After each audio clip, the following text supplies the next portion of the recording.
నా పేరు ఫణేంద్ర కుమార్, ఏఐఎస్ఎఫ్ జిల్లా ప్రధాన కార్యదర్శి బాధ్యత నిర్వహిస్తున్నా. ఈరోజు జిల్లా వ్యాప్తంగా ఏది ప్రైవేట్ కార్పొరేట్ పాఠశాలలు ఉన్నాయో వాళ్ళు ప్రభుత్వ నిబంధనలు ఎటువంటి కూడా పాటించకుండా ఇష్టారాజ్యంగా పాఠశాల నడుపుతూ అదేవిధంగా ప్రభుత్వ నిబంధనలు వ్యతిరేకంగా పాఠ్య పుస్తకాలు యూనిఫామ్ పేరుతో అధిక ఫీజులు వసూలు చేస్తున్నారు. దీని పట్ల మండల స్థాయిలో కావచ్చు, జిల్లా స్థాయిలో కావచ్చు అధికారులకి ఎన్నోసార్లు చెప్పినా సరే దీని మీద యాక్షన్ తీసుకొని దీన్ని నియంత్రించండి అని ఎన్నోసార్లు చెప్పినా సరే కనీసం పట్టించుకొని పరిస్థితి. కాబట్టి ఈ రోజు ఇక్కడ భాష్యం స్కూల్ ఏది అంతేపల్లి భాష్యం స్కూల్ ఉందో ఇవి కూడా ఈ పాఠశాలలో కూడా ఈ పాఠ్య పుస్తకాలు బుక్స్ అమ్ముతూ ఎక్కువ వసూలు చేస్తున్నారు. దీనిపైన ఖచ్చితంగా ఈ ఎంఈఓ కానీ డిఓ కానీ ఎవరుతున్న వాళ్ళు ఖచ్చితంగా చర్యలు తీసుకోవాలి. ఈ రోజు జిల్లా వ్యాప్తంగా వేలు 6th క్లాస్ నుంచి 10th క్లాస్ వరకు బుక్స్ ఫీజు 6,000 నుంచి 10,000 వసూలు చేస్తున్నారు. కనీసం దీని మీద ఎటువంటి కూడా చర్యలు తీసుకోవాలి విద్యాశాఖ అధికారులు.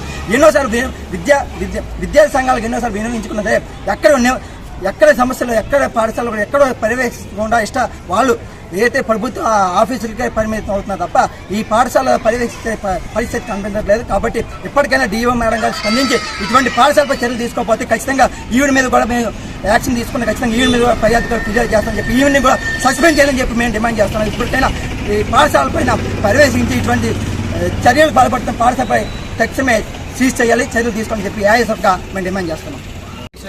బాధ్యత నిర్వహిస్తున్నారు. ఈరోజు చూసినట్లయితే ప్రైవేట్ కానీ కార్పొరేట్ స్కూల్లో కానీ చాలా ఎక్కువ స్థాయిలో ఫీజు తీసుకోవడం జరుగుతుంది. ఈరోజు చూసుకున్నట్లయితే పేదవాడికి ప్రైవేట్ స్కూల్లో కానీ కార్పొరేట్ స్కూల్లో కానీ చదువుకున్నటువంటి స్థాయి ఎక్కడ లేకుండా చేస్తున్నారు.